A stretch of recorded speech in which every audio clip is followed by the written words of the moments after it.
to talk about methylfolate and folic acid and MTHFR and hypermobility.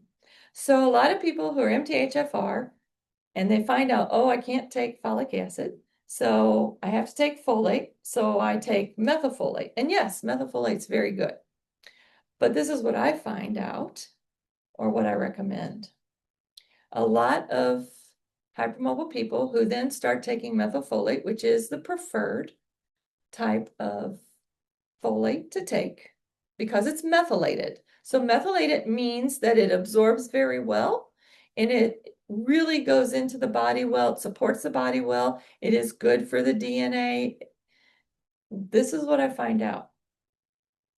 Because that person has been inflamed for so long, that just starting to take that methylated Bs and that methylfolate makes them feel sick.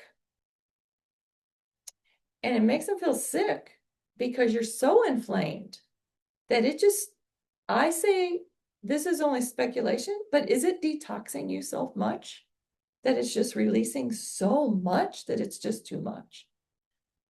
So I don't recommend that people jump into the methylfolate right away.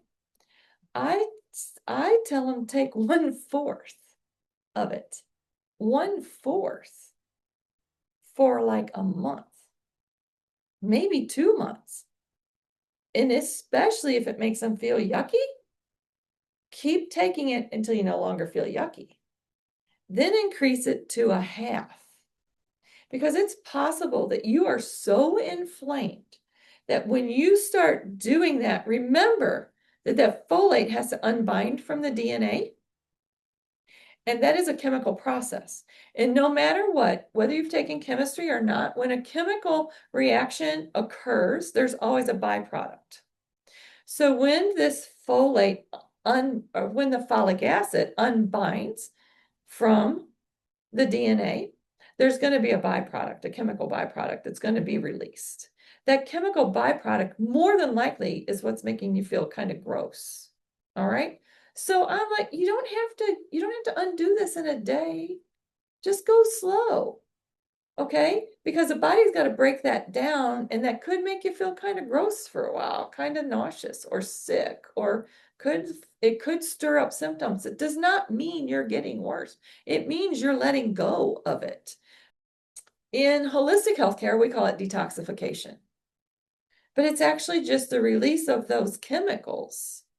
It's just like when you have a bruise and you see the bruise that's purple and blue. That purple and blue is old dead cells that are left over from the impact.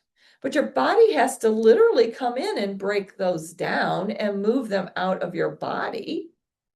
It's the same thing happens when this folic acid is released, because it's like think of it like Velcro, kind of. It's released from that receptor. So all those little, it's not one big happy sheet. It's intertwined in there with all these different chemical bonds. And when those bonds are broken, there are fragments that are released. Those little fragments, when they're broken down, just like on a bruise and moved out of the body, it can make you feel a little bit yucky. So if you're going to start methylfolate, go ahead or methylated vitamins, start them really slow with 1/4. If you tolerate that, okay, and you don't feel gross or sick or nauseous or bad, then increase it a little. But don't worry about it. If you do feel sick, just hold off on that and just start by decreasing the folic acid in the diet first. And don't worry about adding in the methylated Bs right away. You can always do that later.